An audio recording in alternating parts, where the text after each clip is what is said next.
ಅವರಿಗೆ ನಿತ್ಯ ಮಾತನ್ನು ಹೇಳಿದ್ದೆ. ಆದ್ರೆ ಏನು ಮಾಡ್ತಾ ಇದ್ದಾರೆ ಎಂಬುದಾಗಿ ಜ್ಞಾನದೃಷ್ಟಿಯಿಂದ ನೋಡಿದಂತಾದ್ರೆ ನಮ್ಮ ರೀತಿಗೆ ತಿರಸ್ಕಾರ ಮಾಡ್ತಾರೆ. ಹಾಗಂತಾದ್ರೆ ಅವನಲ್ಲಿ ಹೋಗ್ತೇನೆ.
ಕ್ರಿಕೆಟ್ ಹೋಗಿದ್ದೆ, ಅನಾಥ ಹೆಣ್ಣು ತಿರುಗ್ತಾ ಇದ್ರು, ಅವರಿಗೆ ಗತಿ ಇಲ್ಲ, ಹಾಗೆ ನಾನು ಆಶ್ರಯ ಕೊಟ್ಟೆ.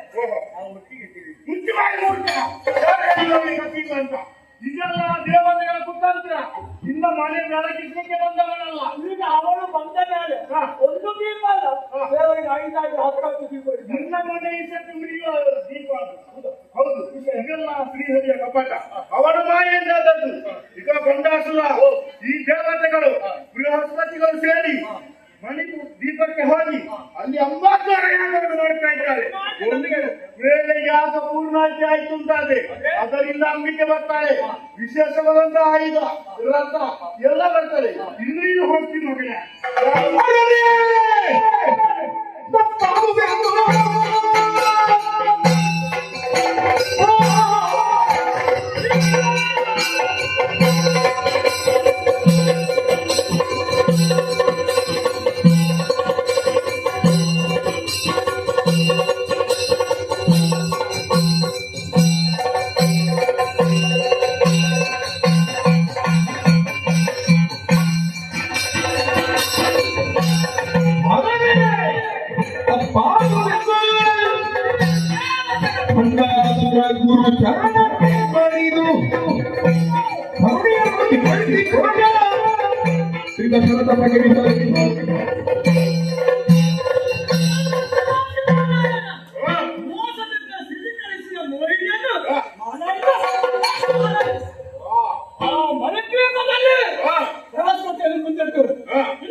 ಅಂಬಾಸರಕ್ಕೆ ತೊಡಗಿದ್ದೇವೆ.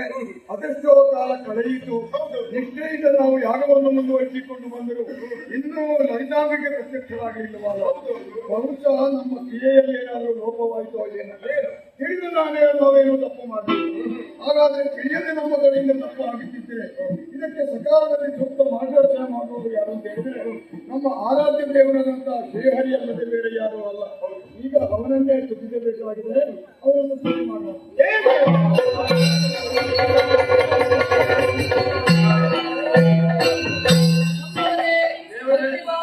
ನನ್ನನ್ನೇ ಸ್ತುತಿ ಮಾಡಿದವರಿದ್ದೀರಾ.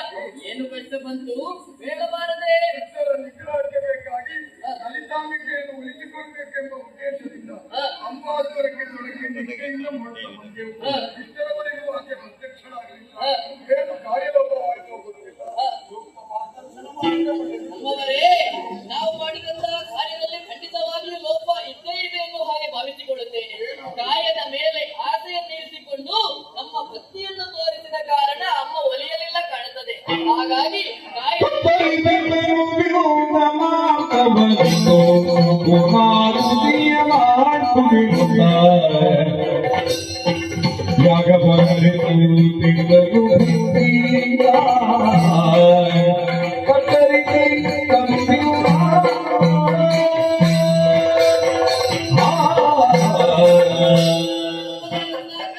ಬಯಸಬೇಕಿದ್ರೆ ಅಮ್ಮನೇ ಬರಬೇಕು. ಹಾಗಾಗಿ ನಮ್ಮದಾದಂತಹ ಕಾಯದ ಮೇಲಿನ ಆಸೆಯನ್ನೆಲ್ಲ ಬಿಟ್ಟು ನಮ್ಮ ಅಂಗಾಂಗಗಳನ್ನು ಕತ್ತರಿಸಿ ಅಂಬಾದ್ವರಕ್ಕೆ ಅರ್ಪಿಸುತ್ತೇವೆ.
जय जय जगदम्बा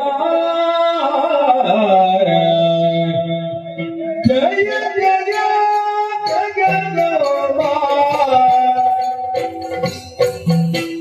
जय जय त्रिपुरा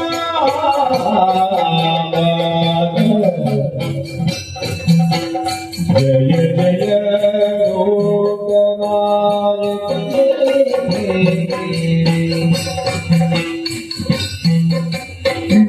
जया जय करे जय योग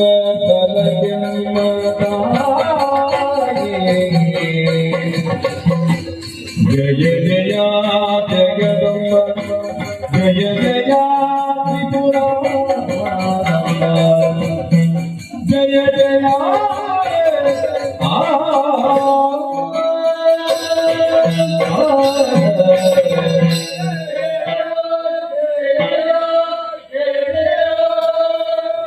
ಅರ್ಚನ ವಂದನ ಕೀರ್ತನ ಶ್ರವಣ ಸ್ವರಣ ಪಾದಸೇವನ ಸಾಕ್ಷ್ಯ ಸತ್ಯ ಆತ್ಮನಿವೇದನ ನಮ್ಮ ವಿಚಾರ ಭಕ್ತಿಯಿಂದ ಆರಾಧಿಸುತ್ತೇವೆ ಅಮ್ಮ. ಓ ತ್ರಿಕ್ರಮ, ನೀನೇ ಸಾಕಣೆಗಳು, ನೀನೇ ಗತಿ,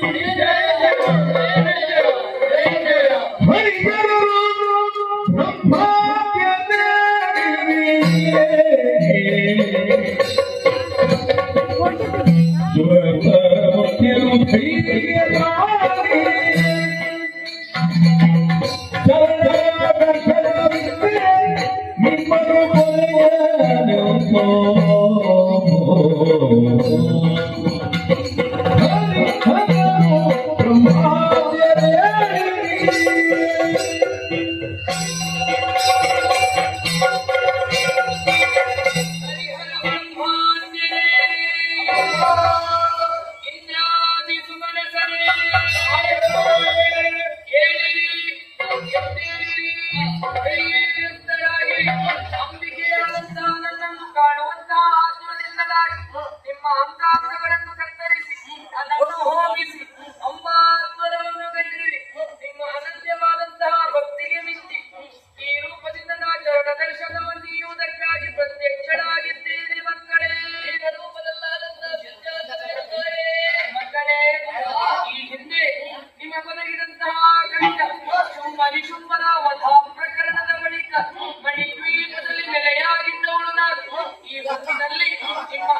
ಪ್ರತ್ಯಕ್ಷಗೊಂಡವನಿದ್ದೇನೆ.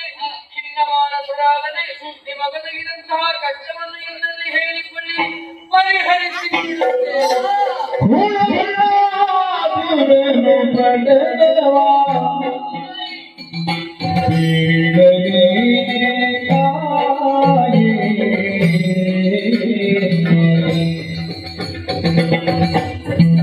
ನಮ್ಮನು ಸತ್ಯ ಧರ್ಮದ ಗುಣ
ದುರುಳನಾದಂತಹ ಬಂಡಾಸುರ ಅಟ್ಟಹಾಸದಿಂದಲೇ ಮೆರೆಯುತ್ತಾ ಇದ್ದಾನೆ.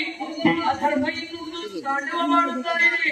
ಬಿಡಿರಿ ಬೀದಿಯ ಇದು ಸಮಯದ ಒಳಗಾಗಿ ದುರುಳ ಬಂಡಾಸುರನನ್ನು ನೋಡಿ ನಿಮಗೆಲ್ಲರಿಗೂ ಸೌಖ್ಯ ಮೇಲಾಗುತ್ತೇನೆ. ಧೈರ್ಯಸ್ಥರಾಗಿ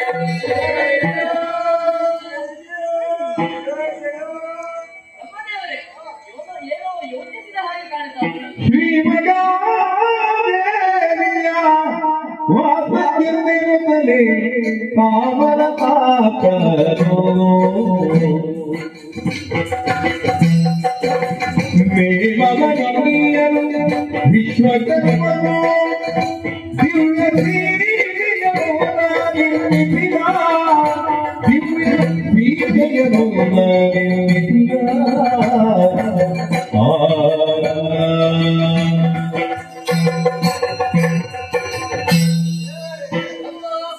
ಅಮ್ಮ ಏನೋ ಅಭಯವಾಗ್ತಾಳೆ.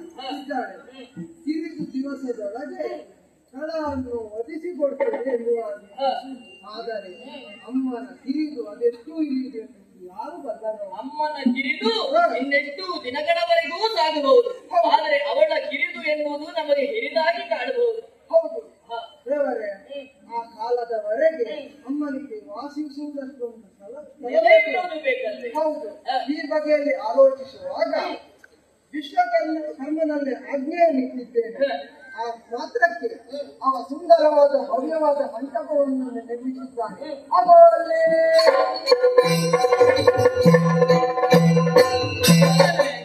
ವಿಶ್ವಕರ್ಮ ಮಂಟಪವನ್ನೇನೋ ನಿರ್ಮಿಸಿದ್ದಾನೆ. ಆದರೆ ಎಲ್ಲಿ ನೆಲೆಯಾಗಬೇಕಾದವಳು ಅಮ್ಮ. ಹಾಗಾಗಿ ಅವಳಲ್ಲೇ ಕೇಳಿಕೊಳ್ಳುವ. ವಿಶ್ವಕರ್ಮ ಭವ್ಯವಾದಂತಹ ಮಂಟಪವನ್ನು ನಿರ್ಮಾಣ ಮಾಡಿದ್ದಾನೆ. ಅದರಲ್ಲಿ ನೆಲೆಯಾಗಬೇಕಾದವಳು ನೀನು. ಹೇಗೆ ಅಮ್ಮ ಆ ಮಂಟಪ ನಿನಗೆ ಆದಿತ್ತಲ್ವ? ಆದಿತ್ತು ಎನ್ನುವ ಹಾಗೆ ಪ್ರಶ್ನೆಯನ್ನು ಕೇಳದಿರಿ. ನಿಮ್ಮಿಚ್ಛೆಯೇ ನೆರವೇರಲಿ.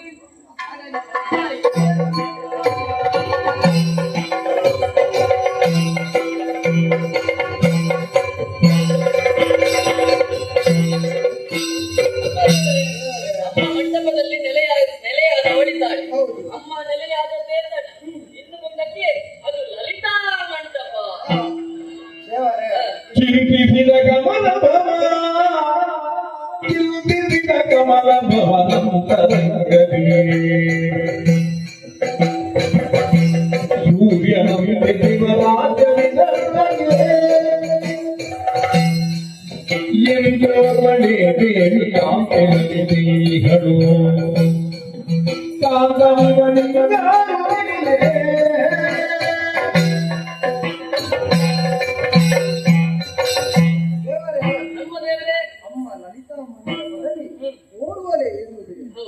ಎಷ್ಟು ಸಮಯವರೆಗೆ ಇರ್ತಾರೆ. ಸಮಯದವರೆಗೆ ಇರಬಹುದು. ಅಷ್ಟು ಮಾತ್ರವಲ್ಲ, ಲೋಕದ ಒಳಿತನ್ನು ಬಯಸುವ ಅವರಿಗೆ ಒಂದು ಜೊತೆ ಇಲ್ಲದಿದ್ರೆ ಅದು ಸಂಪೂರ್ಣವಾಗುವುದಿಲ್ಲ. ಪ್ರಕೃತಿ ಪುರುಷ ಸಮಾಗಮವಾದ್ರೆ ಚಂದ. ಹೌದು. ಆದರೆ ಅವರಿಗೆ ಒಪ್ಪುವಂತ ಗಂಡು ಯಾರಿದ್ದಾರೆ? ನಿಮ್ಮ ದೃಷ್ಟಿಯಲ್ಲಿ ಯಾವುದಾದ್ರೂ ಇರುವುದಾ? ದೇವರೇ, ನನ್ನ ಸೃಷ್ಟಿಯಲ್ಲಿ 84 ಲಕ್ಷ ಸೃಷ್ಟಿಗಳ ಜೀವರಾಶಿಗಳು ಉಂಟು. ಆದರೆ ನಮ್ಮನ್ನೇ ಸೃಷ್ಟಿಸಿದವಳ ಆಕೆ. ಅವಳಿಗೆ ಒಪ್ಪುವಂತ ಗಂಡು ಯಾರು ಎಂಬುದಾಗಿ ನನ್ನ ಮನದೊಳಗೊಂದು ಯಾರಿದ್ದಾರೆ? ಎಂಬುಯೋ ಬಂದ ನೋಡ